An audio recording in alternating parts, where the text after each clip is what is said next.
안녕하세요. 이낙입니다. 오늘도 또 제 방송을 시청해 주시는 여러분들께 감사드립니다. 벌써 구독자가 9명이나 되었고, 또 제 말하는 그 주제, 내용들이 이렇게 썩 듣기 편한 내용들은 아닌데, 꾸준히 좀 들어주시는 분들이 있으신 것 같아서 감사드립니다. 먼저 한 가지 좀 말씀드릴 게 있는데요. 제 방송을 들으시는 분들 중에 그러니까 이제 뭐 불신자이신 분도 계신데 떤 분이 이제 신학이라든가 뭐 이런 성경 말씀에 대해서도 대화를 나눴으면 좋겠다 이렇게 좀 그 건의를 하신 분이 계세요. 그래서 조금 고민을 했는데 그래서 이제 내린 결론은 뭐 이렇습니다. 철저히 지식 내용을 중립적으로 전달을 하겠고요. 그렇게 전해야 믿음이 없는 분들도 그냥 내용이 저런 거니까 서양 사람들은 저렇게 살아가나 보다. 내용이 저러니까 뭐 이제 원래 이 지식 내용들이 이렇게 전달이 됐나 보다. 어떤 이해를 가져갈 수가 있는 거니까 제가 함부로 믿음을 강요한다거나 막 이유가 없는데 막 복음을 문운하고 막 얘기를 하면서 혼자 흥분해서 뭐 무례하게 좀 전달하거나 이런 것들은 좀 피하도록 하겠습니다. 그래서 오늘 나눠볼 내용은 존 칼빈, 뭐 프랑스어로 이제 장 깔뱅이죠. 의 그 기독교 강요에 나오는 소명의식에 대해서 좀 전달을 해보려고 합니다. 이 소명의식은 유럽이나 미국의 어떤 직업 윤리와도 이제 맞닿아 있는데요. 뭐, 짧게 말씀을 드리면 이런 겁니다. 현재 일단 서양 사람들의 직업의식은 뭐 이래요. 그 유교랑 달리 산업공사의 구별이 원래부터 없었죠. 그리고 그 소명의식이라는 건 뭐냐면 하나님의 부르심을 얘기하는 건데 이 사람들이 직업을 어떤 걸 얻게 되면 뭐 청소부 직업을 얻게 되든 아니면 화이트 칼라를 얻게 되든 아니면 뭐 의사의 어떤 직업을 갖게 되든 그게 하나님의 부르심이다 라고 이제 믿는 거예요. 그래서 그 일에 대해서 직업의 빈부귀천이나 구별 없이 하나님께서 어떤 사람은 쓰레기 치우는 일을 이제 시키신 거고 어떤 사람은 병을 고치는 일을 시키신 거고 어떤 사람은 사무실에서 일하는 일을 시키신 것이기 때문에 거기에 집중해서 충실히 일을 하면 그 사람은 하나님의 뜻을 이뤄가고 있는 거고, 그래서 무엇라 나무랄 게 없다. 그리고 아주 훌륭한 것이다. 직업이 무엇이냐가 중요한 게 아니고, 그 일에 대해서 사소해 보이건 아니면 중요해 보이든 간에 열심히 집중해서 충실히 들어지고 있다라고 한다 그러면 굉장히 훌륭한 일을 하고 있는 것이다. 라는 이제 입장을 취하는 것이죠. 이게 이제 근대 이제 서양사에서 이제 직업에 대한 어떤 윤리로서 자리 잡은 것이죠. 물론 그럼에도 그 사람들도 조금이라도 월급을 더 많이 받고 그리고 조금이라도 쉬운 일을 찾는 것들은 뭐 동일해요. 그러나 다만 이제 동양의 유교 문화처럼 뭐 입신양명이라든가 이런 것들이 조금 와전돼서 지나치게 막 직업을 이제 막 빈부귀천을 나누고 구별하는 그런 의식이 강하게 작용하고 있다는 건 아니라는 거예요. 근데 이제 사실은 조금 더 깊이 내용을 좀 들어가 보면 사실은 칼빈은 직업을 두고 이제 소명의식이 이런 거다라고 얘기하지는 않았습니다. 칼빈은 뭐 이제 정확히 얘기하면 그 소명의식이라는 거는 우리 삶의 처소, 그러니까 자리를 지키고 내게 주어진 모든 인생 자체를 받아들이고 그 인생 자체, 그러니까 인생 전체를 말하는 거예요, 사실은. 인생 전체를 내가 하나님을 의식하면서 충실히 살아가는 게 이제 하나님의 부르심에 합당하게 그렇게 살아가는 것이다. 이렇게 얘기를 했죠. 근데 이제 그게 듣는 사람들에 따라서 이게 와전이 되면서 그 중세 시대 때 이제 1500년경에 이제 칼빈이 이제 기독교 강요라는 책을 썼으니까 뭐 책은 뭐 이렇습니다. 요거 뭐 이렇게 돼 있어요. 뭐 이렇게 뭐 3권짜리 이렇게 있는데 실제로는 4권이었습니다. 그리고 뭐 책은 이쁘게 나왔는데 이게 제가 알기로는 이게 좀 절판이 된 걸로 알고 있어요. 그래서 뭐 글씨 활자가 굉장히 작기 때문에 그리고 또 이제 이거 이제 읽으시려면 어느 정도 좀 기독교 배경을 알고 계셔야 하기 때문에 읽기는 좀 쉽지가 않아요. 혹시라도 읽고 싶으신 분이 계시다면 만약에 나이가 어느 정도 되신다면 좀 큰 책을 좀 권유해 드리고 싶어요. 글자가 너무 작아가지고 나이가 드신 분이 읽기에는 좀 어려움이 있습니다. 뭐 아무튼 어쨌든 칼빈은 인생 전체를 두고 그게 하나님께서 허락하신 인생이기 때문에 소중히 생각하고 진지하게 열심히 살아가라 이런 뜻으로 이제 소명의식 우리가 이제 삶을 선택해서 태어나는 게 아니잖아요. 그러니까 인생 전체를 두고 얘기를 했는데 듣는 사람들은 그렇게 듣지를 않은 거죠. 그러니까 뭐 중세 시대 때 물론 직업의 빈부귀천을 나눈 것은 아니었는데 예를 들면 그때 당시 유럽의 상인들은 굉장히 험한 곳들 막 바닷길까지 뚫고 왔다 갔다 하면서 무역을 하던 뭐 그런 사람들이었기 때문에 굉장히 좀 뭐라 그래야 되나 우락부락하고 좀 약간 좀 뭐 거리에 뭐 깡패 뭐 이렇게까지 불리기도 하고 했어요. 상인 계층들이 좀 이제 셌단 말이에요. 굉장히 드세고 아주 모험심도 강했고 진취적이고 막 했단 그래서 좀 사람들이 좀 피하는 조금 겨냥이 있었어요. 근데 이런 사람들이 이제 그 내용을 아 그래 내가 하고 있는 상인이란 이 직업도 그렇지 하나님께서 허락하신 거야. 그러니까 상인들이 이걸 듣고 인생 전체를 얘기한 거를 좀 뭉뚱그려서 자기 직업이 좀 와일드하고 모험심이 있고 좀 위험성 있는 걸 하고 계서 사람들이 피하는 어떤 그런 분위기에 대해서 그럴 필요가 없다. 인식할 필요가 없다. 그리고 난 열심히 내 상업 활동을 하고 있다면서 정당화하는데 되게 좋게 이게 들렸단 말이에요. 듣는 사람 입장에서는. 그러다 보니까 이제 상업인들이 뭐 지지하는 어떤 예 이런 게 있었다. 그래서 종교 개혁이 힘있게 탄력을 받아 상인들의 지지를 받아 선거했다 이렇게 해석을 하는데 그건 좀 잘못됐습니다.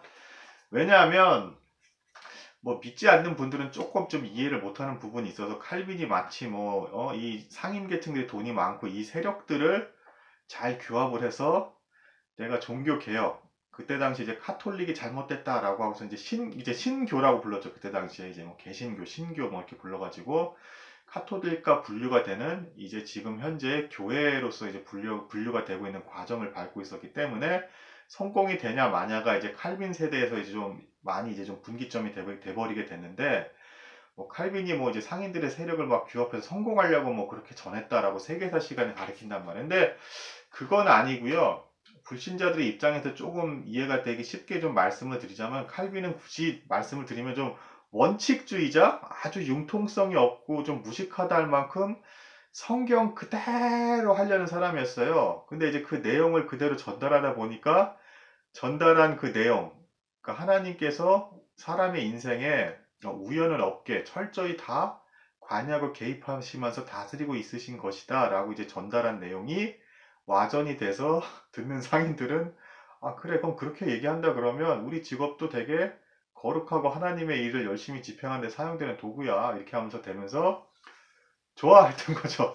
그러니까 칼빈은 그런 의도가 없었고 사심이 있었던 게 아니었고 그냥 성경 그대로 원칙 그대로 하려고 했던 사람이었습니다. 근데 그게 묘하게 그렇게 사용이 돼서 그렇게 된 거고 근데 이제 현재에서 또 차이점이 조금 더 있어요. 미국이나 유럽이 기독교나 이제 카톨릭이 이제 굉장히 좀 쇠퇴를 했죠, 지금, 현재. 그래서, 근데 이제 그럼에도 불구하고 신기했던 건 뭐냐면, 수백 년에 걸쳐서, 적어도 기독교 2000년 살아죠, 유럽은. 그 동안에 소명의식이라는 게 마치 이제 문화처럼 자리 잡게 되어서, 이제 유럽이라든가 미국에서, 이제 그 믿지 않는 사람들도, 직업 윤리에 대해서 좀 차등을 이제 두지를 않고, 이제 그 일에 대해서 집중을 하게 되면 어쨌든 그 사람은 기본은 된 사람이야 이렇게 좀 좋아 훌륭한 사람이야 이렇게 인정하는 어떤 문화로 자리 잡게 된 것이죠. 근데 이제 이것이 어쨌든 오늘날에 근데 우리나라에서는 그럼 이제 입장이 어떠냐라고 할 때 좀 안타깝지만 너무 협소하고 좁게 사용이 되고 있습니다. 제가 눈에 얘기했죠. 인생 전체에 관한 것이고 우리 삶의 매 순간 충실히 살아가야 된다라는 게 소명의식의 기본이라고요. 근데 이제 우리나라는 뭐 예를 들면 특별한 사건, 그러니까 뭐 직업에 대해서만 지나치게 이제 국한을 지어서 내가 어떤 직업을 갖냐, 이게 이제 하나님의 뜻일까 아닐까, 거기에 대해서만 되게 이제 집중을 하고 매 순간 사소해 보이는 삶을 살아가는 것에 있어서는 소명의식에 대해서 생각하지 않습니다. 그건 일단 잘못된 거예요. 인생 전체라고 말씀드렸습니다. 매 순간 내가 충실하게 무엇이 가장 낫고 선한 것이고 효율적인 것인가 하나님이 보시기에 그렇게 살아가려고 의식하는 게 소명의식이라고 했어요. 근데 이제 직업만 가지고 일단은 1차적으로 대단히 중요하게 막 생각하면서 하나님의 뜻이 뭘까? 그 길을 내가 가고 있는 것인가 안 가고 있는 것인가? 근데 이미 길을 가고 있는 거 사실 왜냐 인생 자체가 하나님께서 허락하셔서 이렇게 살아가라고 주신 거니까 인생 자체가 근데도 불구하고 자꾸 그런 기도를 하죠. 직업이 전 이 직업이 아니면 하나님 뜻이 아닌 것 같아 하고 이제 막 이제 직업 가지고 잰단 말이에요. 또 한 가지 또 이제 문제점은 뭐냐면 교회 안에서 이제 소명하면 마치 목사가 이제 부름을 받을 때뭐 신학교를 가게 되고 할 때 아, 이 사람은 하나님의 부르심을 받았어. 아니면 혹 장로라든가 그것도 사실 잘못된 것입니다. 왜냐하면 목사가 됐던 장로가 됐던 집사가 됐던 아니면 그냥 일반 성도가 됐던 다 하나님께서 보시기에는 각자의 역할을 하고 있는 거거든요. 누구 하나가 특별한 게 아니에요. 그래서 우리나라에서 이제 대단히 좀 잘못된 인식 중에 하나가 마치 목사가 잘못되면 교회가 뭐 이제 다 없어지거나 잘못될 수 있다 이런 인식을 갖고 있는데 사실은 전혀 그렇지 않습니다. 오래된 교회만 살펴보시더라도 뭐 좋았던 목사님이 오시는 경우가 있고 또 이상한 목사님이 오시는 분도 있어요. 뭐 담임 목사로 이렇게 이제 결정이 날 때. 근데 이제 좋은 목사님이 계셨던 이상한 목사님이 계셨던 그 자리를 지켰던 사람들은 성도지 뭐 목사 때문에 뭐 거기 앉아 있었던 건 사실 아니거든요. 주님에 대한 믿음 때문에 거기 앉아 있는 거고 이상한 소리를 해도 어느 정도 참아주고 아니면 바른 얘기를 하면 믿음으로 이제 답해주고 뭐 어쨌든 뭐 그랬던 거 아닙니까? 근데 목사한 사람이 특별하다 이렇게 해서 아, 저 사람은 소명을 받았다 이렇게 특별하게 구별지어 버려서 소명을 이렇게 좁혀버리면 뭐 예를 들면 뭐 주일날이라든가 이럴 때만 되게 그땐 중요하지 않아서 옷 잘 입고 이렇게 가서 막 이렇게 하고 평일날은 그냥 엉망진창으로 산다거나 근데 하나님은 평일도 다 허락을 하셨단 말이에요. 그리고 내가 너한테 준 건 인생 자체다. 어느 집안에 태어나서 어느 나라에 태어나서 너는 어느 교회에 다니고 있을 거고 뭐 거기서 뭐 직분이 무슨 뭐 그냥 집사가 됐던 장로가 됐던 목사가 됐건 그냥 직분이 없든 교사를 하든 거기에 대해서 내가 허락한 인생들이기 때문에 충실히 해. 성경을 잘 살펴보고 너한테 제일 잘 맞는 것들을 해서 열심히 하고 있으면 직분이 뭐든 상관없이 너는 나의 일을 굉장히 충실히 잘하고 있는 거야. 뭐 이런 인정이 있을 거라는 개념이란 말이에요. 근데 마치 무슨 뭐 목사는 무슨 대통령, 그리고 장로는 뭐 장차관급 되고, 그리고 뭐 집사는 그 밑에서 이제 그냥 일하는 뭐 그냥 공무원?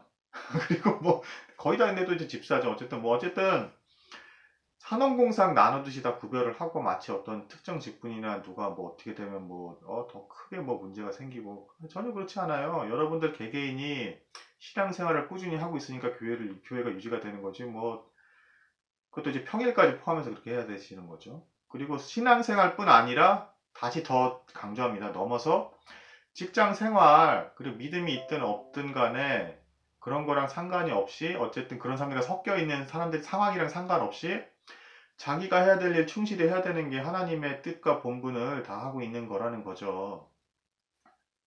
근데 이제 그러니까 아빠로서의 역할도 이제 일단 일종의 직분인 거고 회사원에서 어떤 뭐 과장이 됐던 대리가 됐던 그것도 소명의식이고 다 직분이에요. 근데 그거를 이제 좁혀버려서 그렇게 사용을 하고 차등을 두고 마치 이제 목사가 없으면 뭐 교회가 사라진 것처럼 그런 개념을 가지고 있다라는 거죠. 이제 어쨌든 대단히 잘못된 것입니다. 그리고 그래서 성도들이 결론적으로 어떻게 됐어요? 어차피 뭐 목사님이 다 하는 거고 나는 그냥 좀 대충 살아야 돼. 이런 식으로 적용이 돼버리면 맞단 말이에요. 그리고 주일날만 좀 가서 예배 잘 드리면 괜찮아. 난 신앙생활에 난 충실히 다 한 거야. 이렇게 돼버렸단 말이에요.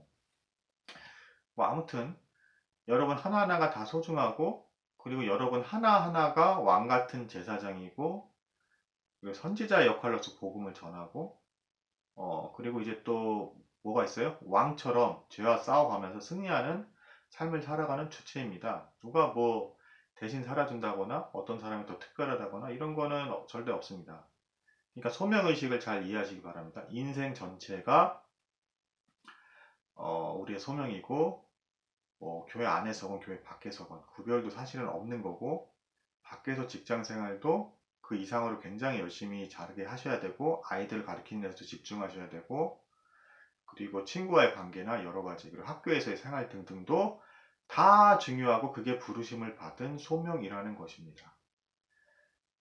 좀 복잡한 내용이었던 것 같은데 뭐 간단히 이제 결론을 드렸던 말씀이 이제 좀 내용이 방금 이제 그 내용입니다. 인생 전체가 그냥 다 소명이고 하나님의 뜻에 반응하고 있는 것이다. 이것을 잊지 않으셨으면 좋겠어요. 구별 짓지 마시고요. 여러분 하나하나가 너무 소중한 존재입니다. 오늘도 들어주셔서 매우 감사드립니다.